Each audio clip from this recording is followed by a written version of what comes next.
Assalamualaikum warahmatullahi wabarakatuh.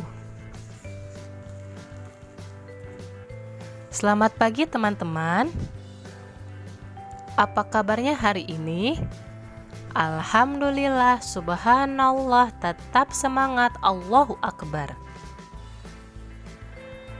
Hari ini mari kita lanjut lagi belajar tematik 2E.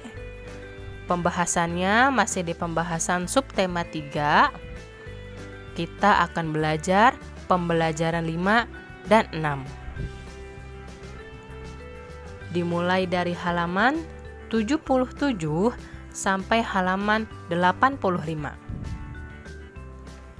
Silahkan kalian persiapkan buku tematiknya, buku tulis, pensil, dan penghapus. Tapi sebelum dimulai, kita baca basmalah dulu bersama-sama. Bismillahirrahmanirrahim. Semoga materi hari ini bisa tersampaikan dan bisa kalian pahami dengan baik. Halaman 77, pembelajaran 5, bagian Ayo Membaca. Nina dan teman-teman bermain bersama. Mereka bermain di halaman rumah Nina.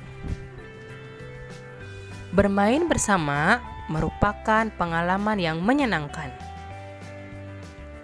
Ketika bermain, Deli melihat banyak kupu-kupu. Kupu-kupu tersebut beraneka warna. Deli kagum dengan keindahan kupu-kupu. Deli membacakan puisi tentang kupu-kupu.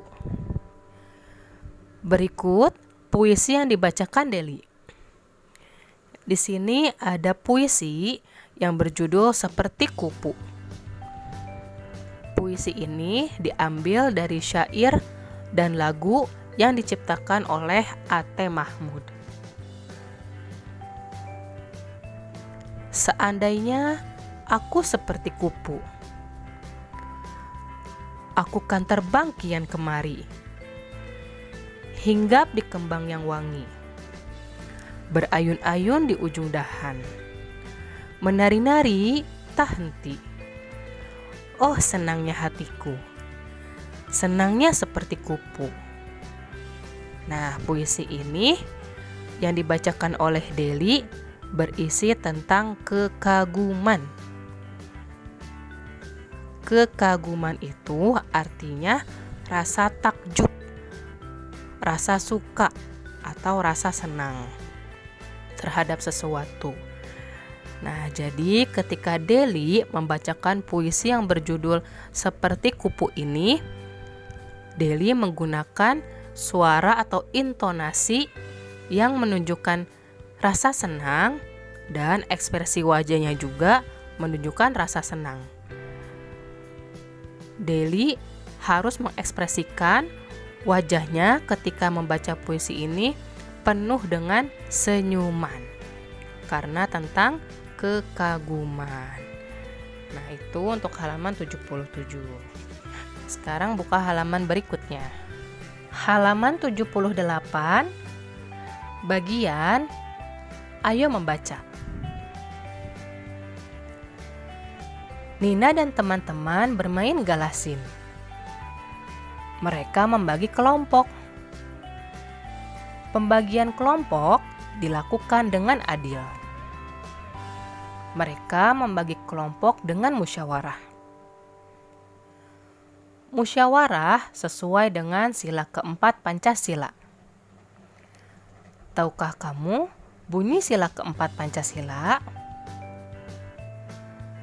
Sila keempat Pancasila berbunyi, kerakyatan yang dipimpin oleh hikmat kebijaksanaan dalam permusyawaratan perwakilan. Lalu, apa ya simbol sila keempat Pancasila? Simbol sila keempat Pancasila adalah kepala banteng.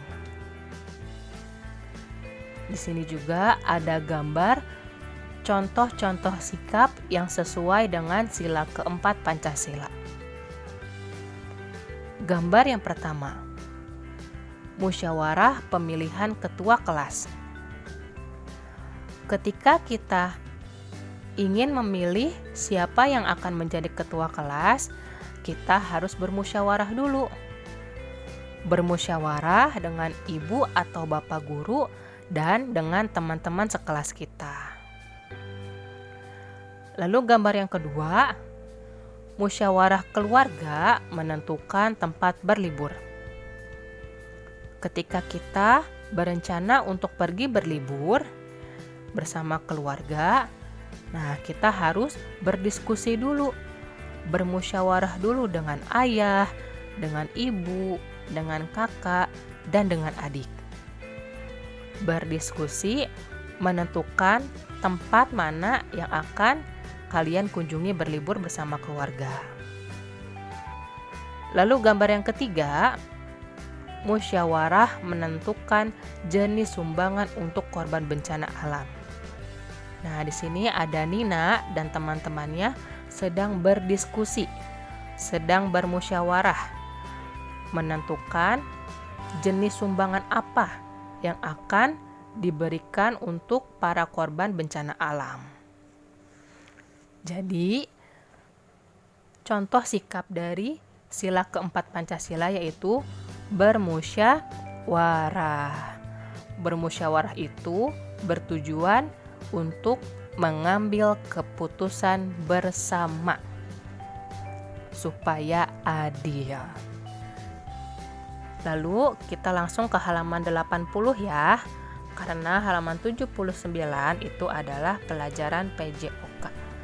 Halaman 80, silahkan kalian kerjakan soal nomor 2 saja. Ya, silahkan kalian kerjakan soal nomor 2, bagian A, B, dan C. Halaman 81, pembelajaran 6, bagian Ayo membaca. Tony dan Johnny berkumpul di rumah Made. Mereka membuat layang-layang hias. Layang-layang Tony dihias seperti pesawat. Made memberi ekor pada layang-layangnya. Johnny mewarnai layang-layangnya seperti pelangi. Mereka asyik menghias layang-layang masing-masing. Menjelang siang, layang-layang mereka sudah jadi. Setelah jadi, mereka membawa layang-layangnya ke lapangan untuk diterbangkan. Lalu di sini ada percakapan Tony, Johnny, dan Made. Wah, layang-layangmu bagus sekali, John. Berwarna-warni. Johnny menjawab, layang-layangmu juga bagus, Ton. Hiasan layang-layang Made juga bagus. Terima kasih, John. Ayo kita segera ke lapangan. Aku tak sabar menerbangkan layang-layang kita. Tony dan teman-teman bersikap saling menghargai karya teman. Mereka menunjukkan contoh pengamalan sila kelima Pancasila. Bagaimana bunyi sila kelima Pancasila? Bunyinya yaitu keadilan sosial bagi seluruh rakyat Indonesia. Lalu apa ya simbol sila kelima Pancasila? Simbolnya yaitu padi dan kapas. Lalu buka halaman 82. Di sini ada gambar contoh sikap yang sesuai dengan sila kelima Pancasila. Gambar yang pertama, bekerja sama membersihkan sekolah. Atau juga bekerja sama ketika sedang melakukan piket kelas. Nah, ketika kalian piket kelas, kalian bekerja sesuai dengan tugasnya masing-masing, membagi tugasnya masing-masing. Ada yang menyapu, ada yang membuang sampah, ada yang ngepel, ada yang membersihkan kaca, dan tugas-tugas yang lainnya. Kalian harus bisa bekerja sama dengan teman kelas kalian. Lalu gambar yang kedua, menggunakan lapangan secara bergantian. Nah, di sini Made, Tony, dan Joni bersikap adil, berbuat adil dengan teman-teman yang lain, yaitu dengan cara bergiliran menggunakan lapangan sepak bolanya. Lalu gambar yang ketiga, memberikan bantuan kepada yang membutuhkan. Di sini ada Nina dan Deli yang memberikan bantuan kepada temannya yang lain. Di sini Nina dan Deli suka menolong orang lain. Nah, itu adalah contoh-contoh sikap yang sesuai dengan sila kelima Pancasila. Lalu masih ada tidak ya contoh-contoh yang lain? Ada. Tadi contohnya pada halaman 81, yaitu menghargai hasil karya teman. Contoh yang lainnya, menghormati orang lain, tidak bersikap boros, menerapkan hidup hemat, dan suka menolong orang lain. Lalu pada yang bagian bawah, ada Nina dan Deli yang menerapkan sila kelima Pancasila. Nah, di sini ada Nina yang bertanya kepada Deli, apa contoh pengamalan sila kelima Pancasila yang pernah kamu lakukan, Del? Ayo ceritakan kepadaku. Lalu Deli menjawab, aku selalu belajar dengan tekun agar nilaiku bagus. Aku juga tidak pernah mengganggu teman yang sedang belajar. Aku menghormati hak mereka, Nina. Nah, itu adalah contoh sikap sila kelima Pancasila yang diterapkan oleh Deli. Halaman 83, bagian ayo berhitung. Made membuat ekor layang-layang dari kertas krep. Made membuat 2 buah ekor layang-layang yang sama panjang. Agar panjangnya sama, kertas diukur sebelum dipotong. Made mengukur dengan jengkal tangannya. Panjang kertas sama dengan 5 jengkal tangan Made. Jika diukur dengan jengkal tangan Tony, panjangnya hanya 4 jengkal lebih sedikit. Nah, di sini kita akan belajar tentang satuan ukuran panjang tidak baku. Pada materi sebelumnya, kita sudah membahas macam-macam alat ukur panjang, seperti penggaris, meteran roll kecil, meteran roll besar, dan meteran pita. Nah, keempat alat tadi itu adalah alat ukur panjang baku. Nah, di sini kita akan bahas tentang alat ukur panjang yang tidak baku. Alat ukur panjang tidak baku macam-macamnya. Yang pertama, satuan jengkal. Yang kedua, satuan langkah kaki. Dan yang ketiga, satuan depa. Nah, ini yang dilakukan Made dan Tony mengukur ekor layang-layang menggunakan satuan jengkal. Satuan jengkal itu ketika kita mengukur benda, kita hitungnya dari jempol sampai kelingking. Sama seperti hasil pengukuran Made. Bisa kalian lihat gambar di situ. Hasil pengukuran Made ada 5 jengkal. 1, 2, 3, 4, 5. 5 jengkal tangan Made. Lalu Tony juga mengukur, tetapi ukurannya beda. Hasil pengukuran tangan Tony ada 4 jengkal lebih sedikit. Bisa kalian lihat gambar di situ ya. Gambar tangan Tony itu hanya 4 jengkal lebih sedikit. Kenapa ya jengkal tangan Made dan tangan Tony berbeda? Jelas berbeda, karena panjang tangan kita dengan orang lain itu pasti berbeda. Masing-masing orang mempunyai panjang tangan yang berbeda-beda. Jadi ukurannya juga pasti tidak akan sama. Di sini Made 5 jengkal, sedangkan Tony 4 jengkal. Karena tangan panjang Made dan Tony itu berbeda. Seperti itu ya. Lalu buat penjelasan yang kedua, tadi kan sudah Bu Fitri jelaskan satuan jengkal.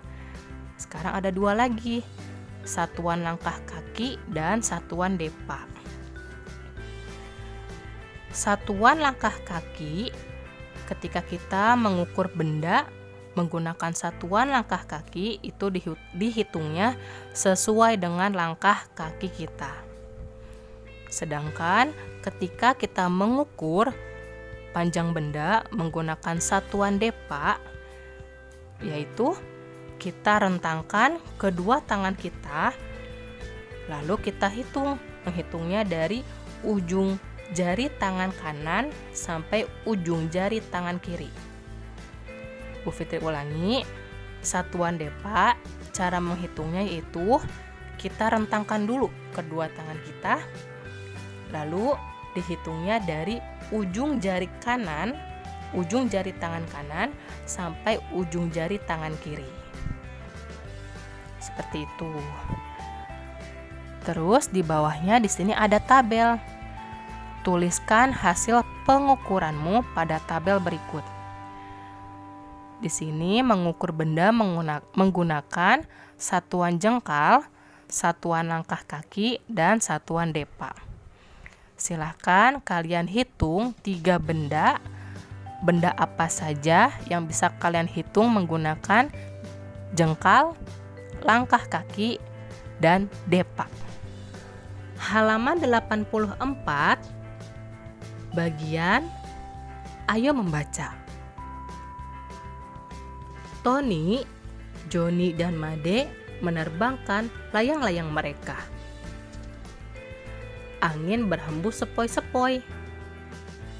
Layang-layang mereka terbang tinggi. Tony sangat gembira. Layang-layang buatannya bisa terbang.